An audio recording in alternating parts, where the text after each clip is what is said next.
les matchs de Saudi Pro League, Kings Cup et de l'équipe de France Espoir disponibles gratuitement sur Twitch et YouTube Zach Dany et sur toutes les Freebox de France au canal 181.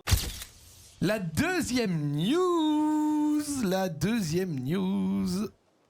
Olympique et Lyonnais.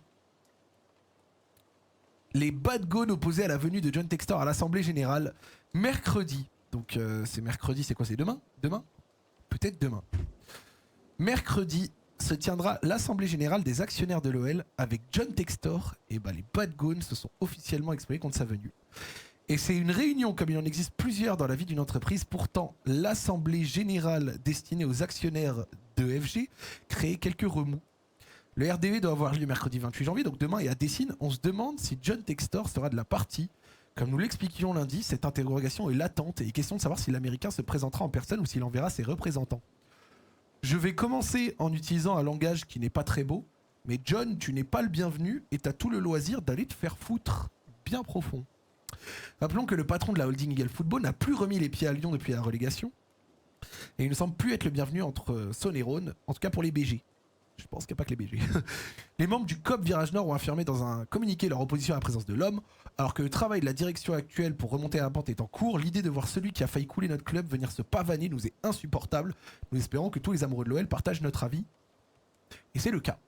Citant la célèbre réplique de Michel Audiard, les supporters jugent que, vu son pédigré, il est bien possible qu'il ose venir alors qu'il est acculé à Botafogo et en attente d'un procès en Angleterre. Et ça, c'est vrai. Le groupe affirme donc que John Textor et Eagle doivent rester le plus loin possible de l'Olympique lyonnais. Et si jamais il venait à se montrer, les BG réclament que chaque actionnaire lui signifie que sa place n'est pas et n'a jamais été ici. Il a tout le loisir d'aller se faire mettre bien profond.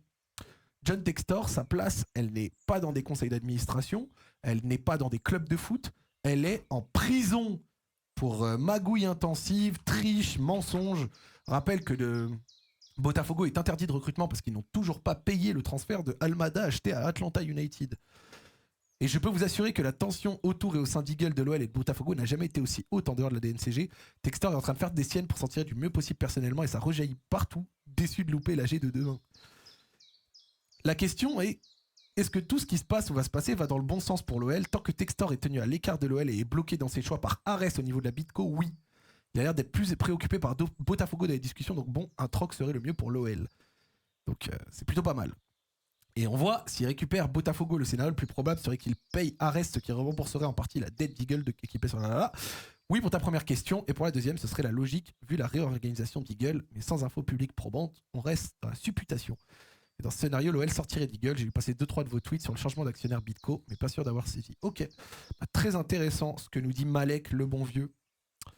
Moment très intéressant chez Bitcoin, on va attendre la suite. On s'orienterait vers un divorce à l'amiable. Arès aurait réussi son coup exceptionnel. Et le plus probable avec ce partage des actifs, Botafogo, Molenbeek, Textor, OL, Kang Co. Donc Lorenzo, qui fait des graphiques dont on ne comprend rien, évidemment comme d'habitude, a fait un thread de 670 tweets pour nous expliquer un peu la situation de manière pédagogue, comme vous voyez, et pas du tout imbitable. Je pense que le chat, vous avez tous compris. Voilà. On va aller dans les derniers tweets.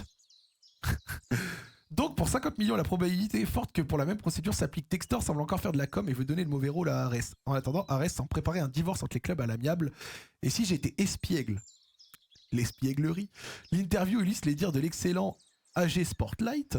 Ma lecture mélange habile du vrai et du faux. Lors du précédent prêt d'Arès à Bitco, Botafogo, 14,275 millions, 12,25, 2 mois pour signer les papiers d'Arès, là 2 jours. Son explication, 50 millions, ce n'est pas un prêt à Botafogo, puis après, bon ok, on est en train de se perdre, on va essayer de se concentrer. Et Textor enjambe le procès d'Iconic. Or, un article de la presse brésilienne expliquait que Textor ne pouvait pas bouger pendant le procès, donc l'activation de la clause de rachat Botafogo comprendra entre elles des clauses de concernant. Et j'ai complété le graphe après relecture de ce papier, l'interview de Textor et sa solution enjambe le procès à Iconic. Or, on peut se demander s'il n'est pas contraint jusqu'à son issue. Et avec ce mouvement très intéressant chez Bitco, on va attendre la suite, le document des 50 millions. On s'orienterait vers un divorce à l'amiable.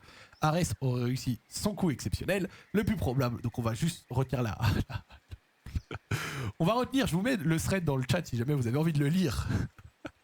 Le plus probable avec ce partage des actifs, OL, Kang Co, Botafogo et Molenbeek, John Textor. Et si vous avez envie de tout comprendre, vous avez ce magnifique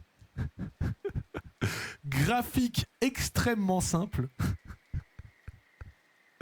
qui permet de tout saisir sur la situation. Donc voilà, une petite infographie. Installez-vous. Installez-vous. Bref. Supporter de Botafogo sur Textor. Le type a disparu avec l'argent, il a laissé de l'argent à Lyon. Avant, il vendait manger des churrasquinhos. Maintenant, il ne fait plus rien. Il ne fait plus rien pour Botafogo. Né? Andava aqui comendo churrasquinho, e hoje nem isso ele faz mais, né? Não faz mais nada pelo Botafogo. A gente só quer uma satisfação. John Tech, dá satisfação à torcida do Botafogo. Eh bah écoute, si John Textor ne vient plus manger de churrasquinhos, bah oui. Ah. Désolé pour la sale tronche de Textor. Ares prêterait 50 millions à Textor Botafogo, avec les intérêts ça ferait 100 millions à rembourser. Est-ce une manière de payer à Textor ce qu'il a détourné en interne sans que ça se sache trop? Voilà, des questions se posent, ça bouge également du côté de la... Oh regardez le tweet en brésilien. Regardez ça les gars. C'est la voiture préférée de John Textor. Moi et Gif qui tabasse une voiture. Voilà, autant vous dire que les Brésiliens sont vraiment ZRF et que ça ne va pas et que Botafogo n'a plus de sous. Et au moment où tous les clubs brésiliens commencent à péter des grosses sommes pour des joueurs, et ben Botafogo se rend compte que l'argent de l'OL qui les a financés n'est plus présent. Ils n'y ont plus accès. La carte de crédit de l'Olympique Lyonnais a été coupée à ce gros magouilleur texan de merde. Désolé d'être virulent envers John Textor, mais John Textor a failli couler mon club et a failli tuer notre passion pour le football, et je le veux loin de notre club. Respect pour respect pour le Texas, mais ce Texan, on ne l'apprécie pas. Voilà. Il n'est aimé nulle part. Et on espère que l'OL qui est reparti de l'avant... Au final, vraiment, la catastrophe de l'été dernier s'est avérée être la meilleure nouvelle pour l'Olympique Lyonnais. Véchap, avec grand plaisir. Ça faisait longtemps que j'ai pas pu stream en journée, etc. comme je voulais. Bah voilà, on peut le faire maintenant. Oh! Botafogo a subi une nouvelle condamnation à la FIFA. Le club a été condamné à une amende de 150 000 $ pour retard dans les paiements de versement à Vélez Sarsfield lié à la signature d'Alvaro Montoro. Depuis que John Textor n'est plus là, il n'y a plus de retard de paiement à l'OL, il n'y a plus de on est dans la merde, on passe la DSCG tranquille, tout va bien. Botafogo, John Textor est encore là-bas, ils se prennent des amendes, ils sont en retard sur les paiements, ils sont pas contents. On se demande quel est le point commun de tout ça. Pourquoi l'OL va mieux depuis qu'il n'est plus là? Et pourquoi Botafogo, il y a des alertes dans tous les sens, ils sont en retard, ils ont des amendes, ils sont interdits de recrutement. Mais qu'est-ce qui provoque ça, dis donc? Mais on se pose la question. On se pose la question. Maintenant, il faut à tout prix dégager le cancer, enlever toutes les métastases et que ce dernier n'ait vraiment plus rien à voir avec l'OL. Il a encore quelques rapports avec l'OL, mais il ne peut plus y toucher parce qu'il n'a plus de majorité à la Bitco. Donc il n'a plus aucun pouvoir décisionnel. Mais maintenant, il faut le dégager complètement. C'est-à-dire 0 dehors, ciao, salam. Salam alaikum, John Textor, tu n'es pas le bienvenu dans le Rhône. Tu n'as jamais été bienvenu et tu ne le seras plus jamais. Voilà. Dégage loin de mon club. Depuis que les gens peuvent travailler sereinement sans avoir un fucking cow-boy qui est au-dessus d'eux et qui prend des décisions, qui fait des recrutements des recrutements dans le dos, etc. Globalement, ça va quand même beaucoup mieux. Ça va quand même beaucoup mieux. Donc tant mieux. Tant mieux. Quand on fait OL Transfermarkt et qu'on regarde les transferts de l'été dernier, il y a beaucoup plus de réussite que de tort. Tyler Morton, Matt Turner, la réussite XXL, on est bien content. Pavel Sulch, Noah Narte. Bon, Satriano, voilà. Grave, Kluivert, Afonso Moreira, Hendrick. Et évidemment, Atebour. Bref. Nasser, il avait trop raison, bordel, Textor, il comprend rien au foot. Mais c'est même pas qu'il comprend rien au foot, c'est que c'est un escroc. C'est pire que comprendre rien au foot. Tu vois, comprendre rien au foot, c'est une chose. Mais être un escroc, c'est pire que tout. Bref.